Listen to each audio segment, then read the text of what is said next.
करनाल के राष्ट्रीय डेयरी अनुसंधान संस्थान में 2 दशक पहले शुरू हुई क्लोन तकनीक का अंतिम चरण सफलतापूर्वक पूरा हो गया है। संस्थान के वरिष्ठ वैज्ञानिक ने बताया कि गरिमा 2 देश की पहली जीवित क्लोन भैंस है, जिसने अब तक 7 कटड़े और कटड़ियों को जन्म दिया है जो पूरी तरह स्वस्थ हैं। उन्होंने कहा कि जो भैंस सबसे ज़्यादा दूध देती है, हम उसका क्लोन तैयार करते हैं। जिस पशु का क्लोन तैयार करना होता है, उसके कान से अथवा सेल से छोटा सा टिश्यू लेते हैं, जिसके बाद इसका प्रयोगशाला में संवर्धन कर लाखों कोशिकाएं बनाते हैं। इसके बाद स्लॉटर हाउस से एक मृत पशु का गुणसूत्र निकालकर उसका 7 दिनों तक कल्चर करते हैं, जिसके बाद एक भ्रूण की उत्पत्ति होती है। उसके शरीर के किसी भाग से एक छोटा सा टिश्यू लेते हैं, उस टिश्यू को लैब में संवर्धन करके लाखों की संख्या में कोशिकाएं बनाते हैं। इन कोशिकाओं को स्लॉटर हाउस से प्राप्त oocyte जो कि जिसका गुणसूत्र निकाल लेते हैं, उसके साथ विलयन करते हैं और विलयन के बाद 7 दिनों तक हम लैब में कल्चर करते हैं, जिसमें एक भ्रूण की उत्पत्ति होती है।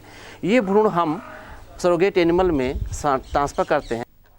संस्थान के कार्यकारी निदेशक ने कहा कि देश के दूध उत्पादन को बढ़ाने में क्लोन तकनीक मील का पत्थर साबित होगी और दूध उत्पादन बढ़ने से किसानों की आय में भी वृद्धि होगी।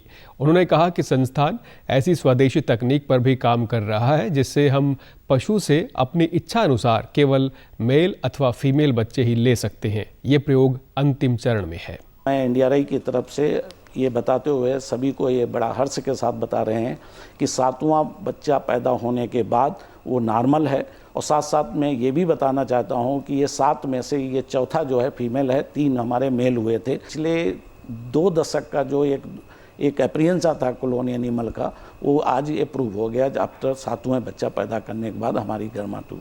तो इसका फ़ायदा तो बिल्कुल अब डायरेक्ट ये प्रूव हो गया कि एक तो दुधारू एनिमल का है, अगर बहुत अच्छा कोई एनिमल है तो उसको भी हम क्लोन करके उसी वक्त बना सकते हैं।